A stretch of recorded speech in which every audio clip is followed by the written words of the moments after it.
Cybersecurity might not be the first thing you think about when it comes to manufacturing, but it's a growing concern that no facility can afford to ignore. Imagine this: one simple breach shuts down your entire production line for days or even weeks. It's an absolute nightmare scenario, but it's preventable. My name is Brian Sample with Automation Nation, and today we're joined by Chad DePasquale, Vice President of Services here at HESCO, to talk about the critical role of cybersecurity in automation and how to protect your facility. Let's start with a question. Is cybersecurity even a priority for most manufacturers? Here's what Chad had to say. I would say it's a mixed bag. Generally speaking, our larger customers, the national brands that you might see who have more funding for it, are better positioned and further ahead for cybersecurity purposes. The medium to small manufacturers, I would say they're more of the laggards. They're falling behind. And I think it has to do with there's probably no one person who's the cybersecurity expert. And one of the reasons is you have your IT network. Everybody's familiar with IT. The OT network is something a little more mysterious, something new. And that's just the plant floor network. And the issue we see with those medium to small companies is they don't have anybody that specifically manages the OT network. It's kind of up to the individual engineers or maintenance team to manage their own network. Where on the larger companies, they have not only IT managers, but OT managers. Chad makes a key point. While large manufacturers have resources to address cybersecurity proactively, smaller and mid-sized businesses are often left to catch up. Without a dedicated OT manager, vulnerabilities can easily go unnoticed. But what if you're ready to improve your cybersecurity posture? Chad explains the first step every facility should take. I think the best place to start when you do have some sort of network, OT network, is an assessment.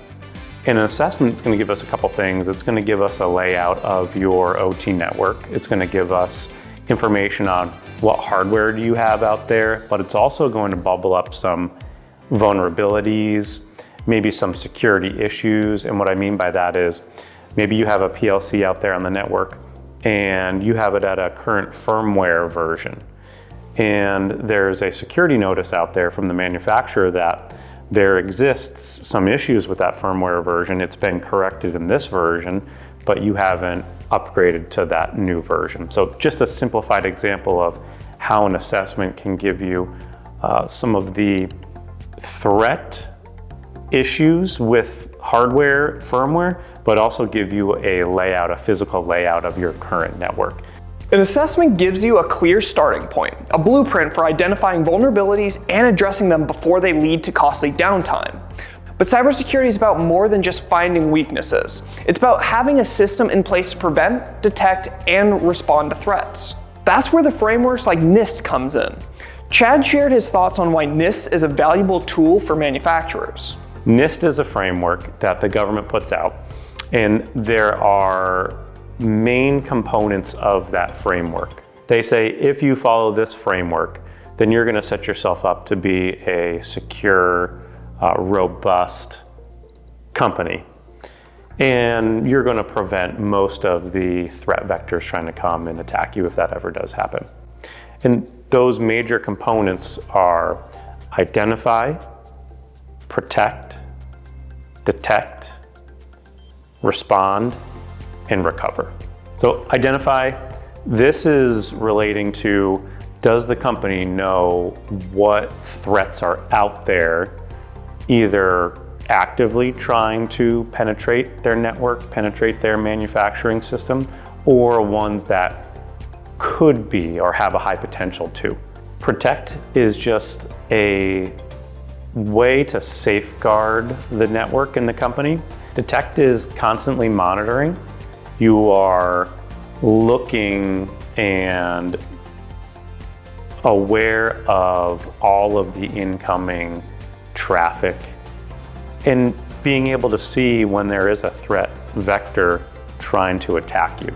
That's the detect portion. Respond is just what it sounds like. If you do have a cybersecurity breach, how do you respond to that? So you start to think about what would that look like. And there's something called an incident response plan, an IRP for short.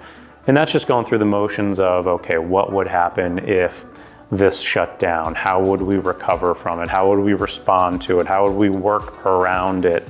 What needs to be brought down? What needs to come back up? Do we have backup? So you're really just playing out this whole process of, if we are attacked, what does that mean for us? And how do we respond from it? Chad's explanation highlights why NIST is so effective.